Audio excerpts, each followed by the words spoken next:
আসসালামু আলাইকুম। ইয়েস প্লাম্বিংয়ের পক্ষ থেকে একটা ভিডিও নিয়ে আসলাম আপনাদের মাঝে। আলহামদুলিল্লাহ নতুন একটা সাইটে কাজ শুরু করলাম।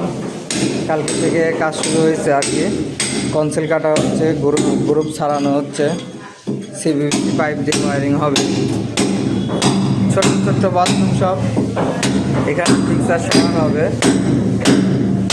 একটা প্যান, একটা কমোড, দুইটা করে ফ্ল্যাট, একটা প্যান হবে, একটা কমোড হবে। এই যে গ্রুপগুলো কাটানো হয়েছে, সারানো হয়নি এখনো।